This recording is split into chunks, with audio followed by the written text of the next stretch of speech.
Hello, job seekers. Melanie here with CGL Recruiting. And today we're going to be looking at bad resume formats. Bad resume formats. And here is the mind-boggling news. All of these resume formats are ones that are suggested or recommended to you by Microsoft Word. I can't believe they're still giving out these resume formats. So many people are using these things and they should not be.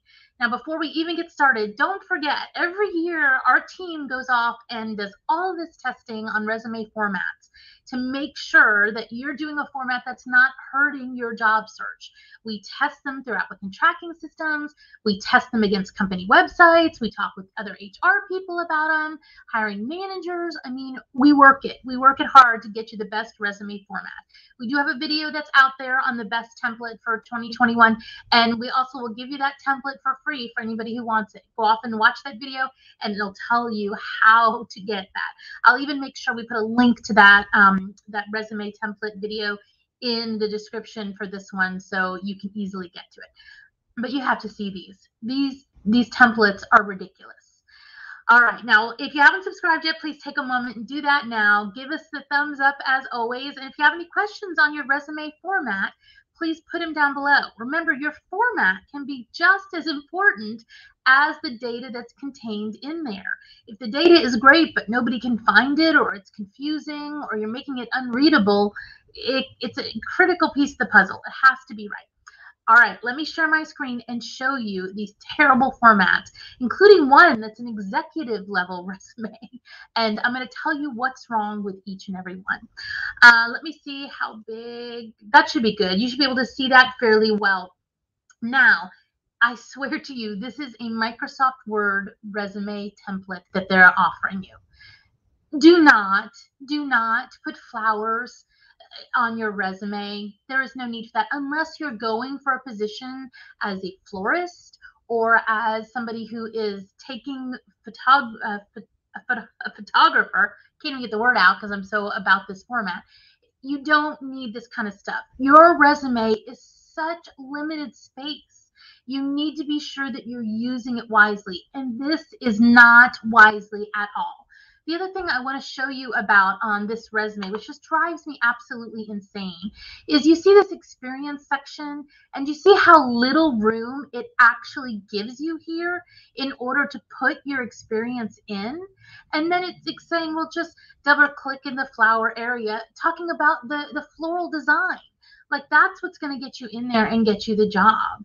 That is not where we want to be. You don't want them focused on the flowers. We want them focused on you, your skills, your experience. This is not a good resume format. Other things that I want to talk with you about that are just terrible on this resume: there's no need anymore to put references available upon request on your resume. You don't need to do that. Any company who wants them, they know to just ask them for you. This is limited space on your resume. Don't waste it for a statement like this. The other thing that this resume has done very, very poorly is it's taken communication and leadership and separated those out in saying that we want to show these competencies separately. Well, the problem is when a formatted resume like this loads into an applicant tracking system, that data gets lost because it's not tied to a job. You are much better to take that communication and leadership skill and actually tie it underneath one of the areas with your job experience. Oh my gosh, this resume format. Look at all of this wasted space for all these flowers. Who cares about the skills you have? All I care is the flowers. All right, let's take a look at another one. This one is a little bit different in that they're wanting to highlight your name. This is, again, a whole lot of wasted space at the top of your resume. A whole lot of wasted space. You can trim this down without having this big, YN of your initials. You don't need that. The other thing I want to talk about in this one specifically is this objective. Now, when we talk about resume objectives, this was something that was very 70s. I want to get a position that's going to offer me growth and room for advancement.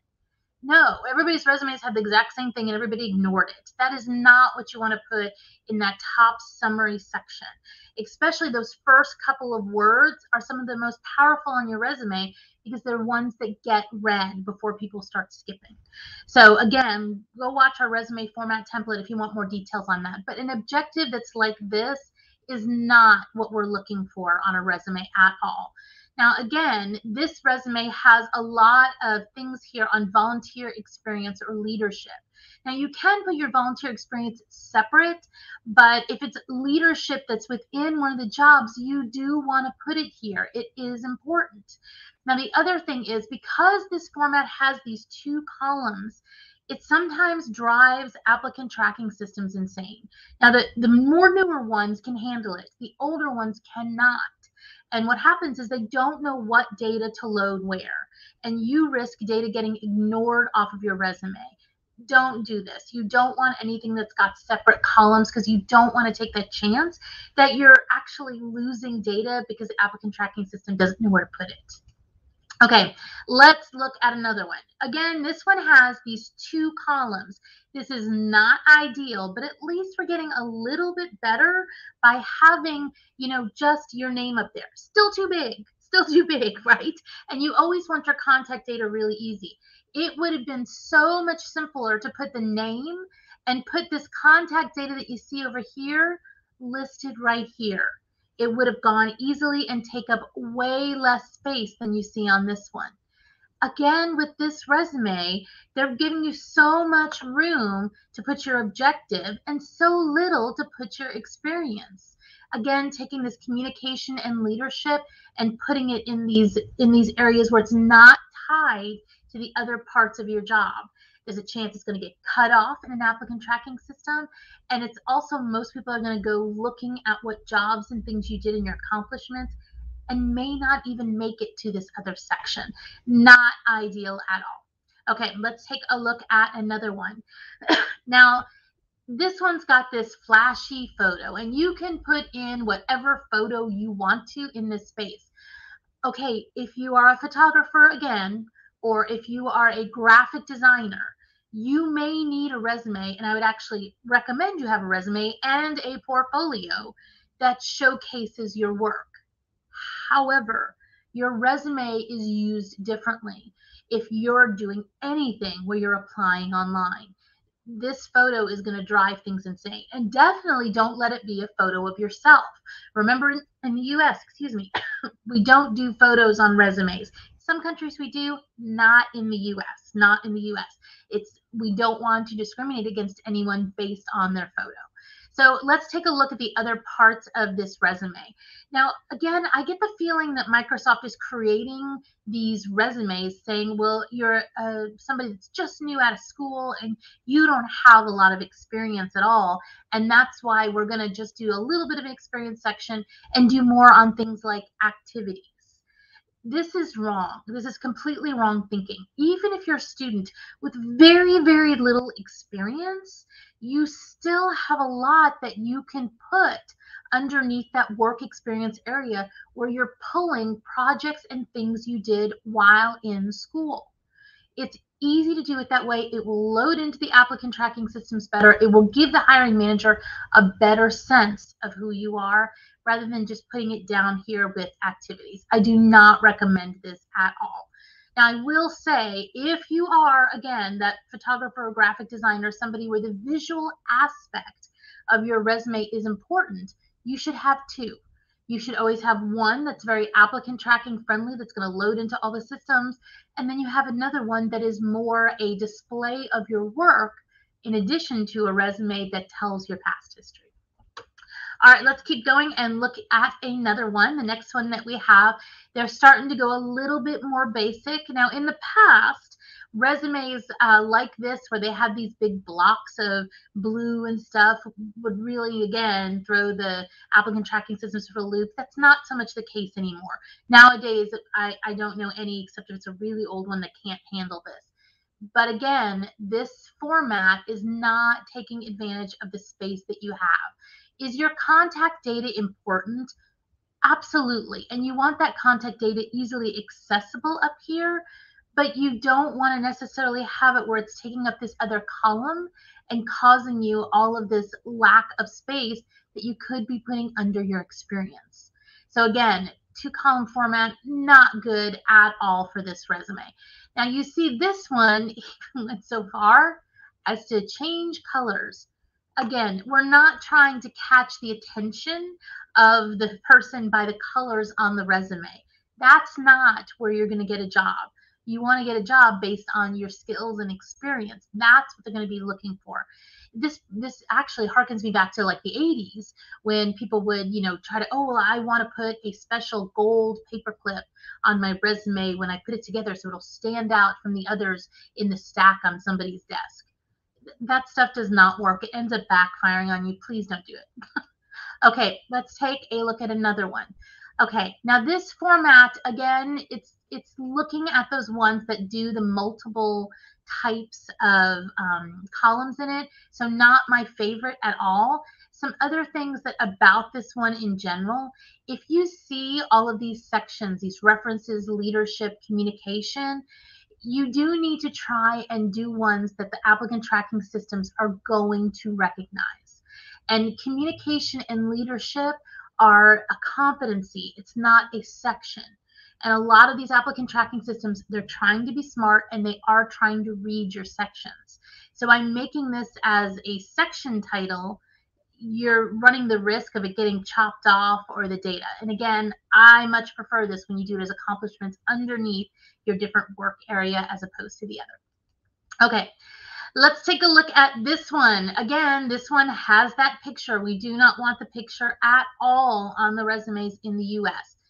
Yes, do you do it in some cities? Yeah. Some other countries? Yes. Not in the US. We do not want it. Now, the other thing that I want to talk with you about sometimes that you're seeing is this thing down here, which is this skills section, where they're saying, I'm skill 1, I have 35%, I have this, I have that. You don't want to necessarily, you don't want to use this at all. I'm going to flat out say it. These are not helpful because people are measuring on different angles. Let's say for you on Excel, you say, oh, well, I really only am about 25% on Excel because I can do all of this work, but I really can't do those advanced macro pivot tables. And in somebody else's mind, they're thinking, oh, they're only 25%. Can they not even do formulas? Don't do these because you're asking the people to read into your mind what it is. And none of it loads. None of it loads in an applicant tracking system. It doesn't do anything with those percentages. So you pretty much have wasted that data. It is much better to just put the skill name on there and then save this other space. This is not a value add for you at all. Something else on this resume, which is not appropriate, is over here on the left, hobbies. You have limited real estate on that resume. Do not waste it putting things like hobbies that don't directly tie in to the job that you're doing. Now, if there is a hobby that you have where there is a connection in, I get it. I get it. For most people, that is not the norm, and that is not something that's going to add anything special. If you do have something special like that, a hobby or something that's very, very unique, like if you're trying to work for a nonprofit and the nonprofit does things with cancer research, and you have a hobby of some other kind of research or something, you could potentially put that in. But otherwise, it's just a distraction and a waste of space on your resume, not where you want people focusing. Okay, let's take a look at the executive level resume that Microsoft gives you. I kid you not, this is what Microsoft has, the executive level resume. And I don't even know where to start with this. It's so terrible. If you are an executive and you are turning in a resume that is this basic, you have way more problems. I don't know if the person who created this template just didn't know what to do and decided to put this. This should be removed from Microsoft's templates. When you're doing an executive level resume, remember, we're not doing objective, right? We're doing more of a summary. We're not doing the executive, the things like with the education and skills like this. It's more about accomplishments. Now, the resume format template we have works for executives and non-executives. The only difference is you're going to put in more accomplishment heavy before you start your bullets. Please Do not use this or any of the other resume templates that I have shown you today. Now, these are a small sampling of the ones that are out on Microsoft Word when you try to do a new and you go out there to templates. There are probably another 40, 50 ones out there that are just as bad. In fact, I couldn't find one that I thought was valuable or that I'd like to try and help job seekers. Don't do it. We give you our resume template for free every single time anybody asks it. There's no cost, nothing. Please use one that's tested. Do not go to Microsoft for your resume template. If you have any questions on the resume format, please feel free, always put them down below. Give us that thumbs up if you feel like this data was helpful, and just say no to Microsoft resume templates. As always, thanks for watching, and I'll see you next time.